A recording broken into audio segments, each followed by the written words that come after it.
Da ist er. Der Hobby Optima Deluxe.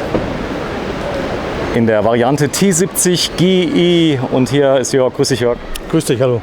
Ja, das ist ja mal ein schönes Design. Wer macht denn das Design bei euch? Ja, Design, das macht natürlich unsere Konstrukteure, zusätzlich Marketing. Wir haben natürlich auch noch einen Inhaber, der sehr stark daran interessiert ist, wie seine Fahrzeuge aussehen.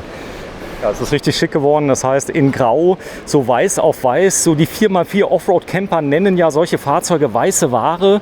Aber das ist gar nicht weiß. Das ist richtig schön vom Designer. Das heißt, vorne die Fahrerhauskabine, die ist dann in so einem silbergrau Metallic.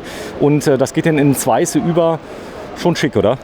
Ich finde es auf jeden Fall schick. Es ist ein bisschen, ja, es ist schlicht. Es hat aber trotzdem eine Form. Es strahlt eine gewisse Dynamik aus, weil es nach hinten dünner wird. Ist natürlich, ja, geschmacklich finde ich es sehr schön gewählt. Ja, wichtig ist bei Hobby, das Preis-Leistungs-Verhältnis haut manchen die Sprache weg, richtig? Ja, natürlich versuchen wir mit unserem Preis-Leistungs-Verhältnis konkurrenzfähig zu bleiben. Das gehört zur Produktion eines solchen Gerätes dazu, eines solchen Mobils. Das kriegen wir bis jetzt ganz gut hin. Ja, der ist jetzt ein bisschen breiter wie der schmalste, den ihr habt. Das heißt, also hier habe ich schon ein etwas größeres Platzgefühl. Wir werden uns das gleich mal anschauen. Wir schauen gleich mal auf die technischen Daten. Aber nichtsdestotrotz ist alles vorhanden, was ich brauche. Das Segment hier so in dem mittleren Bereich, ja, das wird unglaublich oft genommen von Leuten, die wirklich oft unterwegs sind, oder? Ganz genau. Das ist dieser sogenannte Gasflaschenhalter. Also wir haben hier auch den Auszug. Das heißt, hier passen 2 Gasflaschen rein. Damit kann man ordentlich unterwegs sein. Die reichen je nach Verbrauch, je nach Region, wo man unterwegs ist. Aber da kann man ordentlich heizen und kochen. Ja, das ist wichtig. Im Sommer brauche ich so gut wie gar nichts, aber im Winter ist es natürlich klar, wenn ich damit Skifahren gehe zum Beispiel oder ich bin im Wintersport, da brauche ich das. Und hier habe ich richtig Zuladung, nämlich sind hier in dem Fall 451 Kilogramm Zuladung bei fast 1 Meter Breite. Ja, das ist ordentlich tatsächlich. Da kann man richtig viel mitnehmen. Das ist für den Aktiven, aber auch für die Familie, wenn das Kind noch mitkommt. Platz ist im Innenraum auf jeden Fall genug. Hier kann man richtig was reinpacken, braucht sich keine Gedanken machen. Verzurösen sind vorhanden, alles. Ja, spannend ist auch, ihr habt euch dazu entschlossen, auf beiden Seiten gleich große Türen zu machen, was auch nicht üblich ist, ja? Ja, es hat natürlich auch den Hintergrund, wenn man sperrige Sachen hat oder je nachdem, wie man das Fahrzeug auch anschließend parken kann.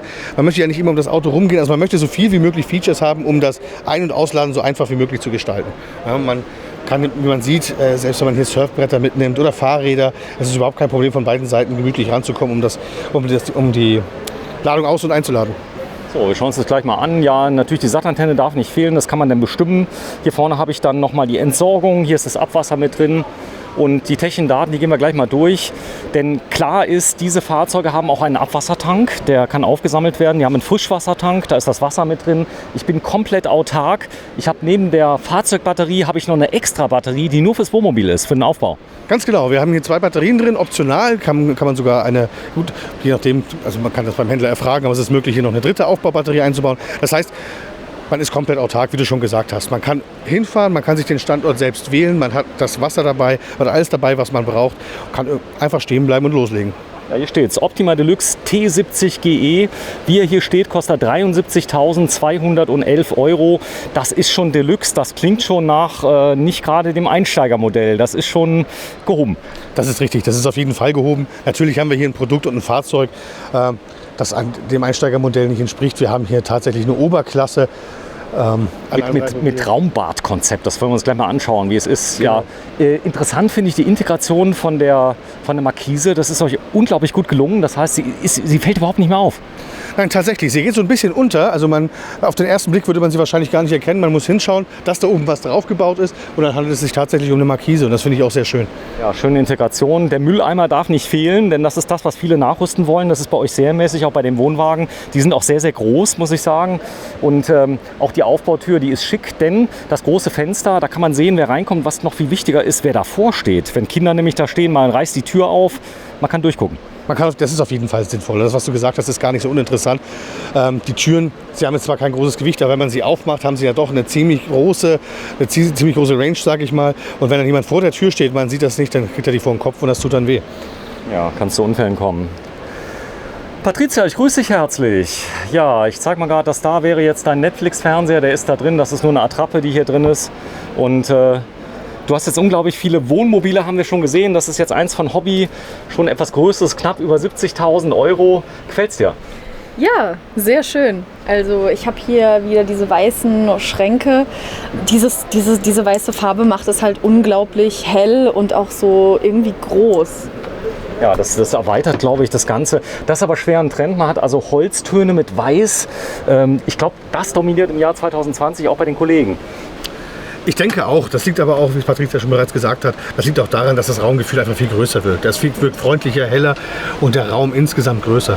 Das macht viel aus. Eine große weiße Decke. Hier vorne habe ich nochmal den erweiterbaren Tisch, den ich natürlich habe. Hier habe ich noch eine Sitzbank, wenn ich einfach mal mich hinsetzen möchte. Denn es ist ganz wichtig, für die ganz kurze Pause muss ich nicht jedes Mal die Sitze drehen. Ich kann einfach mal anhalten, kann mir meinen Kaffee kochen, muss nicht die Sitze drehen. Das Sitze drehen geht ruckzuck. Das haben wir schon mal ausprobiert.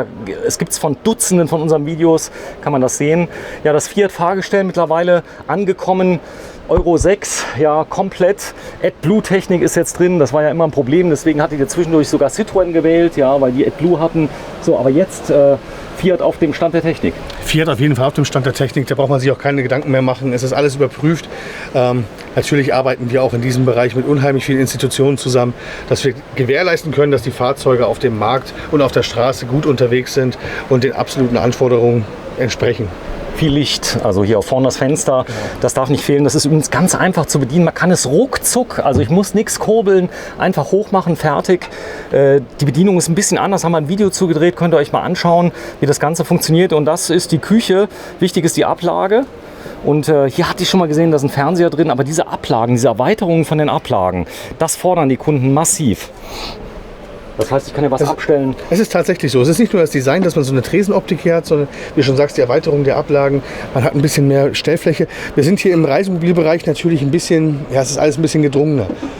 Das ist aber, und deshalb müssen wir darauf achten, dass wir Bereiche schaffen, in denen man sich noch bewegen kann, in denen man noch abstellen kann, arbeiten kann. Ich zeige das mal gerade, es ist sehr, sehr schön. Ihr habt die Küchenplatte ausgespart. Das heißt, ich kann mitten mich reinbewegen in die Platte rein.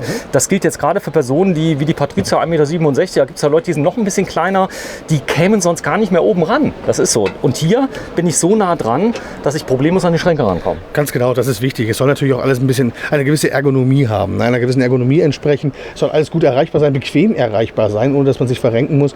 Und noch dazu hat es natürlich auch den Charakter eines kleinen Ecktresens. Also es ist eigentlich sehr schön gelungen. Nicht nur die Optik, sondern auch die Funktionalität ist da sehr gut gegeben. Ja, ihr habt mittlerweile ganz viele Fahrzeuge auf der Straße. Ja, der On-Tour, das ist ein Erfolgsmodell für euch, oder? Der On-Tour ist ein wirkliches, richtiges Erfolgsmodell. Natürlich, weil es so ein kleiner Einsteiger ist, auch preislich. Hier sind wir natürlich in einem Segment. Ich möchte fast sagen, für den erfahrenen Camper, hat schon vorher vielleicht ein Reisemobil gehabt, möchte sich jetzt nochmal erweitern, möchte jetzt nochmal was Neues. Ja, das hier ist ja schon High-End. Das traut man ja Hobby gar nicht so zu, wenn man sich überlegt, ja, also ich sage jetzt mal so einfach, da ist ja Hümer unterwegs und so weiter, die ja alle sagen, hey, wir machen die Top-Qualität, hier klappert nichts, hier rappelt nichts, hast du mir gesagt. Kriegen die langsam ein bisschen Angst? Ich meine, ihr seid ja Marktführer bei den Wohnwagen und jetzt geht es so langsam los bei den Wohnmobilen. Das heißt, ihr seid ja immer noch in der Findungsphase. Das heißt, ihr macht im Moment noch viel mit Handarbeit, richtig? Wir machen sehr viel mit Handarbeit. Das wird auch so bleiben. Einfach weil es von der Produktionslinie her für uns besser ist. Wir haben da ein bisschen mehr Spielraum, wir können da ein bisschen flexibler reagieren, ohne Automatisierungstechnik. Auf deine Frage, ob die jetzt ein bisschen Angst haben, ich weiß nicht. Auf jeden Fall schauen sie auf uns. Das ist ganz richtig. Die Gute ist natürlich, wir haben etablierte Marken auf dem Bereich oder im Bereich der Reisemobile. Natürlich hat man da ein Augenmerk auf uns. Wie entwickeln wir uns? Wir entwickeln uns gut, sehr gut. Wir machen das ja auch mit den Reisemobilen schon eine Zeit lang. Ich muss dazu sagen, ihr habt eine große Fangemeinde, die Wohnwagen besitzen, die vielleicht mal ein Wohnmobil haben möchten, warum auch immer. Die wollt ihr ja nicht verlieren, oder? Natürlich nicht, natürlich. Das ist ganz wichtig. Und es gibt natürlich Leute, auch Camper, die steigen irgendwann um, sagen sich, jetzt reicht's mit dem Wohnwagen, jetzt probiere ich ein Reisemobil aus, da bin ich noch ein Stück weit flexibler, muss das nicht hinterherziehen, das Gerät. Das kann natürlich auch sein. Und solche Kunden möchten uns halten. Oft ist es so, wenn die Leute in den Ruhestand gehen, das heißt, die haben auf einmal viel mehr Zeit, da ist nicht nur der Urlaub ist gefragt, sondern man kann eigentlich die ganze Zeit reisen. Und dann werden oft Reisemobile geholt, oder? Ganz genau so ist das. Also es ist jetzt nicht so, dass man sagen kann, dass man einen bestimmten Prozentsatz aussprechen könnte, an in welchem Alter sich Leute oder die Kunden Reisemobile zulegen. Aber es ist doch tatsächlich so, dass es etwas die ältere Generation ist, die dann nochmal nach dem Berufsleben sagt, jetzt leisten wir uns dieses Modell und fahren einfach durch Europa und bleiben dort stehen, wo wir schon stehen bleiben möchten für die Nacht und am nächsten Tag geht's weiter. Ja, die auch die Zeit haben davor. Hier vorne sieht man das Raumbadkonzept. Sie hat die Tür zugemacht und Feierabend. Hallo Patricia, lass mich mal kurz rein, dann filme ich das mal. Es ist ein bisschen eng. Ja. Am besten, genau, du lässt mich mal kurz vor. Hier sieht man das Bett. Da habe ich jetzt 2 riesige Schlafmöglichkeiten mit drin. In der Mitte kann ich es noch erweitern. Das heißt, ich kann es zur Liegewiese umbauen, mehr oder weniger. Ich kann hier oben drauf steigen. Ganz bequem, habe eine Leiter noch mit dabei, wenn ich es umgebaut habe. Das kennt man. Hier unten sind nochmal zusätzliche Kleider drin. Und wir wollen mal ganz kurz das Raumbadkonzept zeigen. Vielleicht mal zunächst mal oben die ganzen Staufächer, die hier mit drin sind. Da oben ist die Lüftung mit drin, das Aufstellfenster und natürlich das Licht. Ja, im Moment ist alles sehr, sehr hell. Die Fahrzeuge sind massiv beleuchtet hier auf der Messe. Jetzt kann man so gar nicht so das Lichtdesign sehen. Hier kann man es nur so ein bisschen erahnen. Das heißt, es gibt ein indirektes Licht, was das Ganze sehr, sehr heimelig macht. Und hier hat man eine riesige Dusche. Jörg, wenn du mal kurz kommst, wir packen mal gerade die Patricia mal mit rein in die Dusche, dass wir das mal sehen. Du bist wie groß bist du, Jörg? Ich bin 1,82 Meter. Du bist 1,82 Meter. Patricia ist 1,67 Meter. Da sieht man es auch mal. Geh mal kurz rein, Patricia. Ist groß genug?